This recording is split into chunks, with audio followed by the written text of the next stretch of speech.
You should be able to see the options book and still hear me. So I got a little bit ahead and actually got the book done, and it's in the trade resource zone. If you go into trading books, you'll see Introduction to Options Part 10.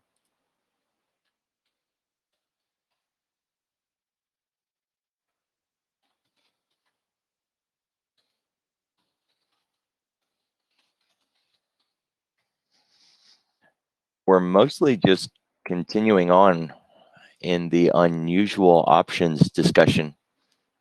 It's the same topic that we've been covering in the advanced options. There's really a lot of ways to kind of approach unusual options activity. And I think even as new traders, we want to get real familiar with what unusual activity looks like. It's the hallmark for a lot of things that we do as traders is, recognizing that something different is going on and then following up with it and finding an opportunity based on that. There should be one more week, and in that next week, we're actually going to go into it with a perspective of a swing trader point of view. It's a little more tricky to try to use unusual options activity for a swing trade. Not impossible, and it's not hard. It's more of the follow-through, proof of concept than anything else. In theory, it would work, but we've heard that before. And the main way that we would want to do something like that would be to be very strict in our journaling practices to make sure that when those trades did not work, we had a very clear understanding of why. Did we hold it too long? Did we pick the wrong strikes? Did we misread the flow? Without that, I think using unusual options activity for swing trading would be really hazardous because there's going to be losses. There's always losses. And if we don't follow through and understand why the losses are there, then that unusual options activity that we're using could be the wrong kind of information. And we wouldn't recognize it if we weren't doing the journaling.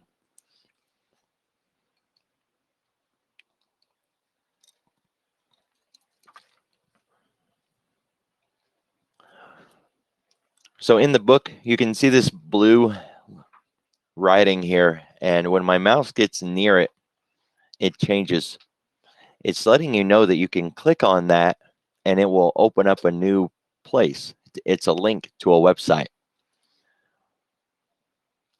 It brings us over to the US options market. Now I'm going to go back and I'm going to click that link holding the shift key. And that way, it'll just open up a new tab for me. Find my spot. There we go. Control key. So we're looking at the US options market volume summary. This is options volume from yesterday. At the end of the day, it'll update. And I mean, okay, so here's the volume. It's telling you that it's today's volume as of, 2:23 in the afternoon, delayed at least 20 minutes. I never look at this during the day. I always look at it in the evening. And what I'm looking for is what kind of volume did we have on the day? Another way to look at it is what's our 5-day average volume in the options marketplace? And what's our month to date average volume? It's kind of hard to trade unusual activity if we can't recognize what normal looks like. This is one way to be able to recognize what normal looks like. Going over and looking at the average volume for the month, the week, the day. What was normal a year ago is not normal now. And definitely what we had in 2019 is not normal now. So things change quite a bit.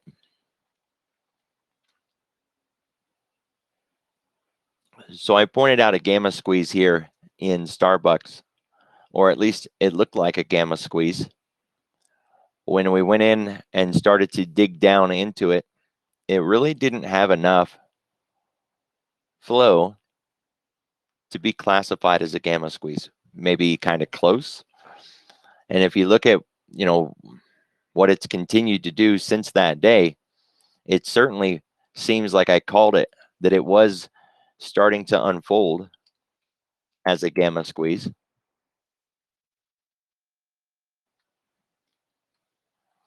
Now we're just getting these higher lows forming this compression up here. And who knows, we may, continue from this even more. It's the earnings that kind of got us all in a bind. But when it comes to a gamma squeeze, one of the characteristics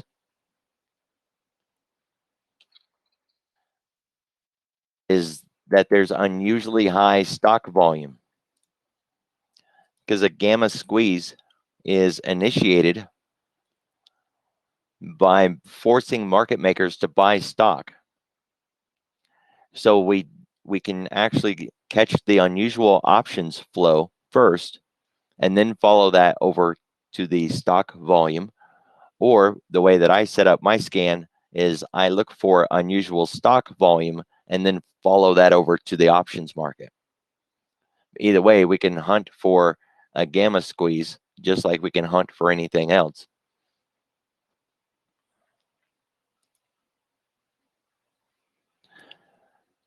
So I took a couple pictures. We had the options market for Friday, and then the 5-day average and the monthly average. And then I showed, the total volume in Starbucks from Friday had 104,000 contracts. And if we zoom into that a little bit, we can see that the call sizzle was 1.4. Hey, Susie Q. The way to read sizzle is 1.0 means you're at the average. Less than 1 means you're below the average. And above 1 means you're above the average. And it's a 5-day average. So when we're looking at a call sizzle of 1.4, we're running at like 46% above the 5-day average volume, which means we were pretty close to 50% above the norm. And if that's 80,000 on Friday, then the norm would be somewhere closer to 40 or even, maybe 37. So well above the norm. But on the stock sizzle, it only had 34% above the average. It really didn't seem to have that volume that we're looking for.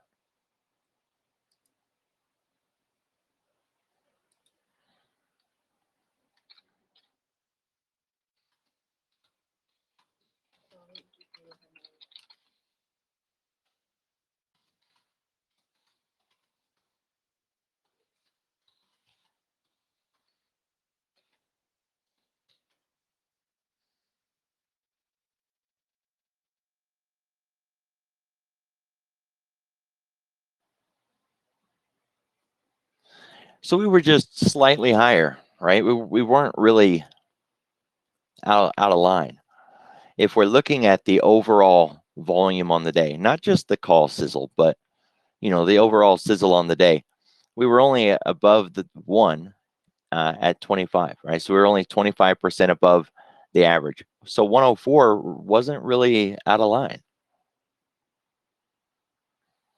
So while Starbucks looked like a gamma squeeze at first appearance, we dug a little deeper. It didn't have the stock volume that we would want to see, and it really didn't have the option volume we would want to see either.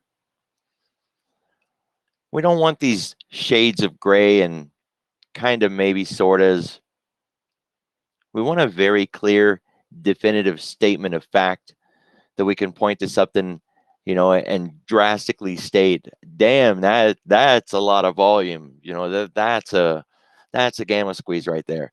Not some kind of shady middle ground, maybe kind of sort of. If we wanted to do that, we could just roll dice to trade. Now, if you look at the picture of Facebook, Facebook didn't have earnings Friday, but a lot of its connecting companies did. And it got some real juice. We can look at the sizzle and realize that the overall options market inside of Facebook was up 78%. It had over 1 million contracts traded Friday. And if there was almost 41 million and Facebook made up more than 1 million, that's huge. That's a lot of volume. But it also had stock volume, almost 200%, right? Because if 1.0 is the 5-day average, then a 2.0 would be 100% above the average. 2.9 is almost 200% above the 5-day average volume. And it really stood out too. I took a picture of it. When I was learning volume, I would ask people like, well, what am I looking for? Oh, we're looking for, increased volume, increasing volume on a day-to-day basis. And then, of course, when we find it, all right, I found big volume. What do I do with it?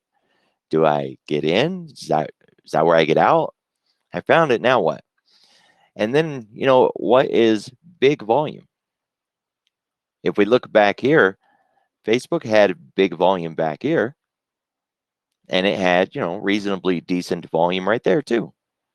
So, what kind of volume are we looking for? We're looking for volume that is just way beyond the norm, and we want to be able to quantify it with an actual value. And we can't go back and look at the sizzle back there. We could go back and, look at the 5-day average volume and calculate our own sizzle. Probably closer, maybe a 2.5. And this volume here, maybe a 2. But the market really didn't go anywhere. So on this day, we had the stock volume and we had the option volume, forcing the market makers to buy stock to get back to delta neutral.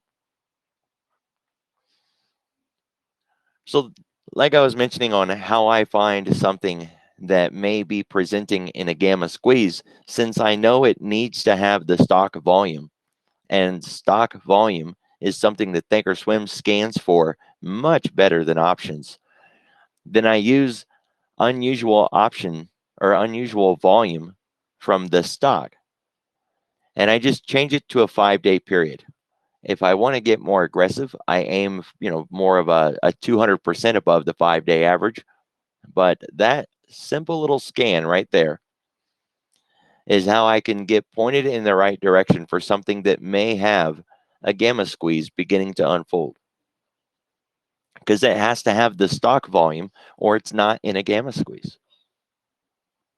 These were some of the names that popped up: Roku, TTD, Facebook, Twitter, Snap, and of course, Snap and Twitter and Facebook, they were all a part of that move that really didn't necessarily connect to just a gamma squeeze.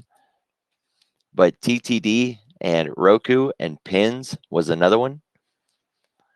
Those companies really stood out with exaggerated volume, like we have here in TTD, massive, massive volume, and massive options volume, and a blowout in the stock price. Now, nothing's perfect, right? But that's about as good as you can get trying to quantify if we're in the midst of a gamma squeeze. So now you know how to find it. You know how to recognize it. You would still want to be able to trade it. And a lot of times that's going to be using something like this on an intraday basis, because remember, we're not talking swing trades today, to have the stomach to go in and take another trade, even when it's past lunch, maybe getting into 1 or 2 o'clock in the afternoon, that part of the day where you're thinking it's already gone so far, to get in now would feel like chasing. Well, we've all had those thoughts. I don't want to get in now. I've already missed the run. And of course, you sit out and it just keeps going and it keeps going. And you're thinking, oh man, I should have got in that thing. It just isn't stopping. It just keeps going. Yeah, it's probably in a gamma squeeze.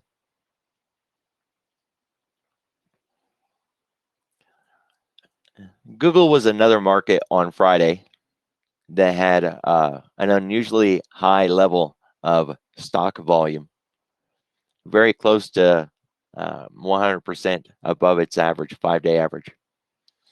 And it had near 50% elevated call option volume.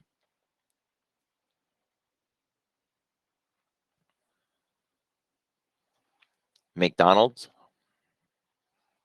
50,000 contracts traded in something as boring as McDonald's. The calls were running greater than 50% above their average. The volume in the stock was running near 50% above its average. It was also up over a point, almost a point and 3/4, a little bit more than that, because I think it faded down a little in the after hours. But a $4.25 move, very close to a 2% move in the market. It's a massive move in something as boring as McDonald's.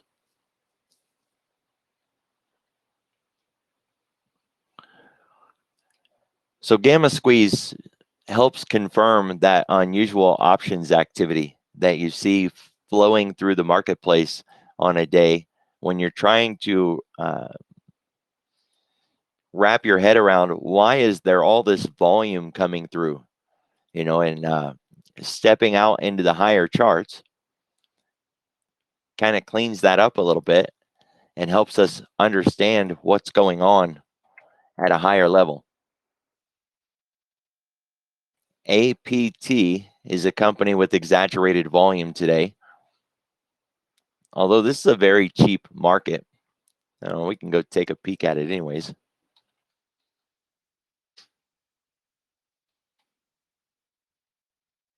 Not earnings, but in the last few days, it has definitely had exaggerated stock volume.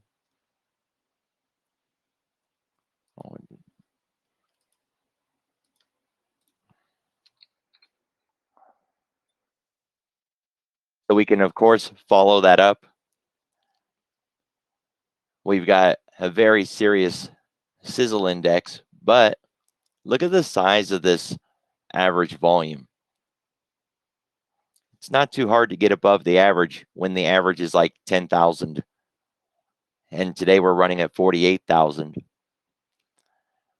And even out of all of those, a lot of those contracts were done between the mid and the bid, or between the bid and the ask, so hitting the mid. So probably larger duration, higher time frame trades, farther out. It's not a gamma squeeze, but it showed up in the scanner, right? So we want to go take a look at it.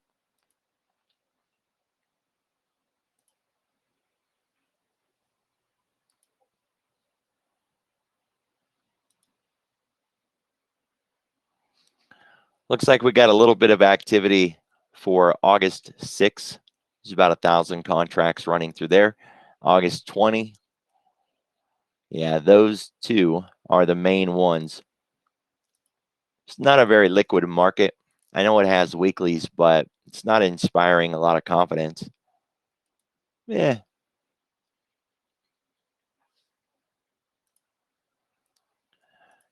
But it really is that easy that we can just go in, hunt for things with an increased volume in their stock, follow it over to the options volume, and then use the sizzle.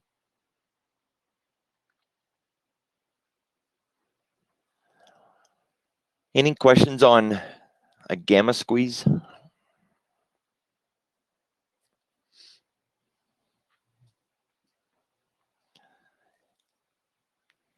And it certainly wouldn't hurt to go into the advanced options, at least for the last 2 classes. Because even if you're not into advanced options yet, this is the topic that we covered over there. Just offering it from a different perspective, right? A little more advanced perspective, maybe.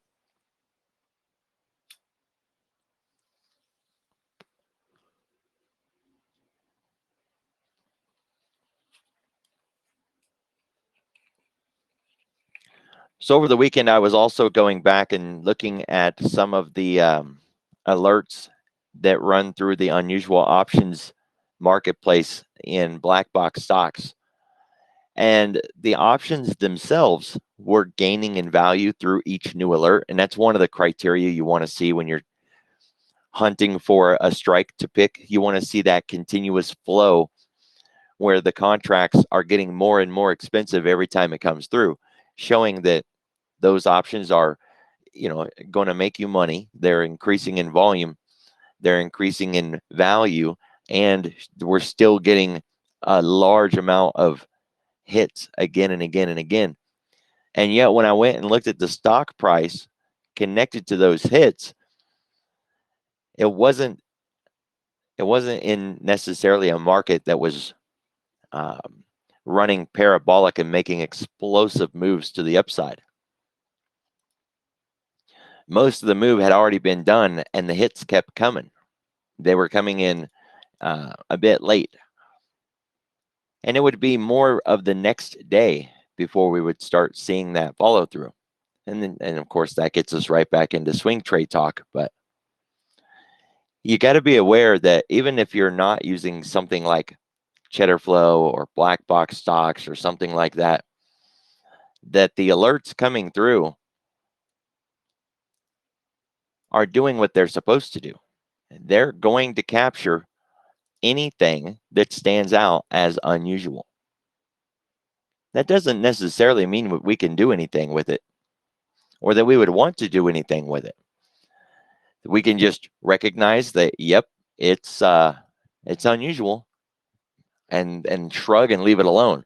And I think that's where a lot of people get confused about, hey, I found this unusual options volume and they want to do something with it.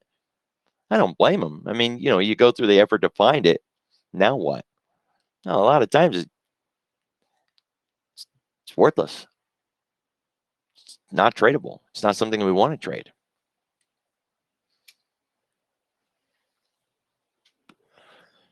So you want to be careful about unusual options activity and finding ways to use it to confirm before you get into it what are you actually expecting to get. And in a lot of those unusual options trades from black box and cheddar flow and go down the list, you're talking about getting trades that are making $25 per contract, 35, maybe $40. We're not talking about home run trading here where you cover a mortgage payment because you hopped on some unusual flow. It doesn't work that way. You're going to eventually get one of those, maybe even by accident. But more often than not, it's not going to be that. It's going to just be this 25, 45, maybe a $75 hit. Yay for us, we move on to the next thing, right? Per contract. And so, of course, if you've got enough of an account to trade with some real size, then you're going to make it worth your while.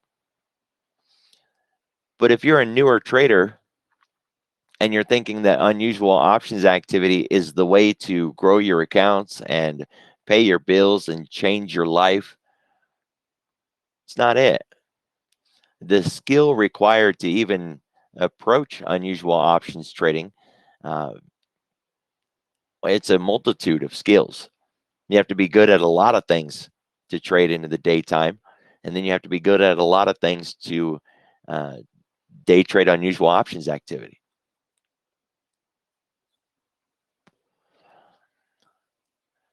The easiest way, I believe, to approach this kind of trading is that you want the most extreme examples first. And it's how I teach when it comes to a lot of things. A trend day, a flag, a cup and handle, a trade entry. It doesn't really matter what it is. We always want to go find the most perfect example. One, because they're rare, but two, with the perfect example, there's really no shade of gray. There's no ambiguity, no doubt or confusion, right? So like a trend day, this absolutely is what a trend day looks like. Quantified as a trend day, not just a market that has some trend in it. So anything other than this, we can look at it and say, that's not a trend day. You crazy? That's just some trend. So when it comes to unusual options activity, the best, the most solid, the cleanest example is what you're going to want to find. Let that be your starting spot. And then along the way, as your skill grows, your account grows, your comfort in the trade grows, you can start trading things that aren't so clean, that aren't so good, and that would still be profitable.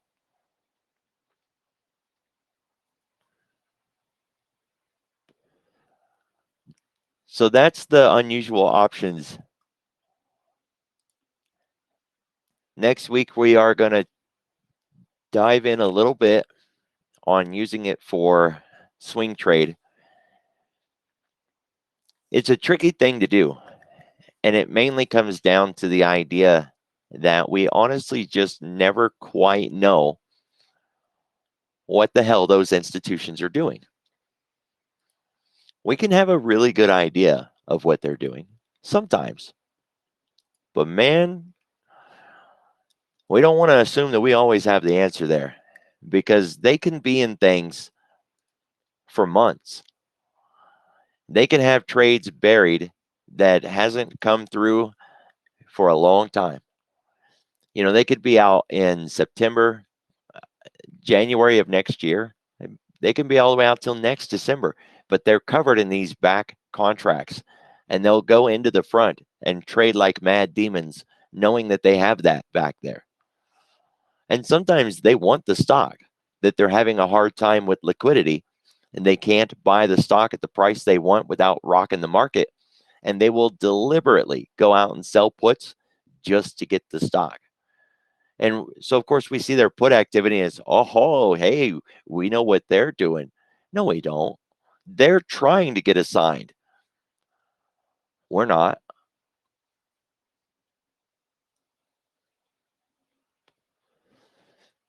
So we have to be careful when it comes to options flow farther than 13 days, maybe 20 days at the most. Anything out farther than that is really going to be uh, some combination or mixture of a trade that they already have that they're adjusting, repositioning, adding to, or that they're just flat out building a whole new position for a swing. But even those, we wouldn't expect them, like below 30 days. And it makes sense, right? They're not going to try to pile millions of dollars into options for a trade that's going to last 20 days, right? They're going to do it for a year, year and a half, 2 years. And we know when they do that, that flow stands out. If you've ever traded leaps and you wake up one day and you realize your trade is down 10% and price hasn't moved at all, and you're wondering, what the heck happened to my trade? My option just lost a whole lot of money for nothing. Liquidity. A trading firm went in there and sold a boatload of options. And of course, if you've got a supply demand imbalance, then the value of those options are going to go down. When there's more supply than there is demand, there goes the value. So when you go in and look and realize, there was 150,000 contracts dumped into your series a year out, and your option suddenly loses value, well, now you know why.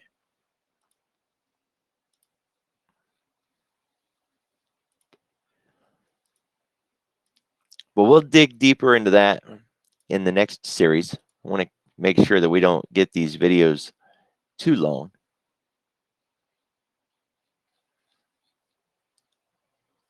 I really believe that the book will help. It does have that link in there. Get used to going over to the CBOE and the OIC, the OCC. Those organizations just have so much data, and they give it away for free. You don't have to have a subscription. You don't have to pay for their service. Just go over there and look at it. They don't care.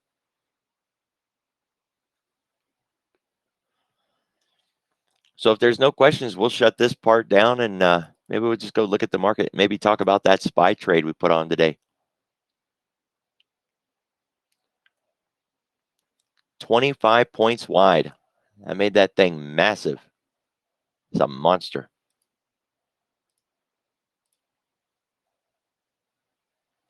All right.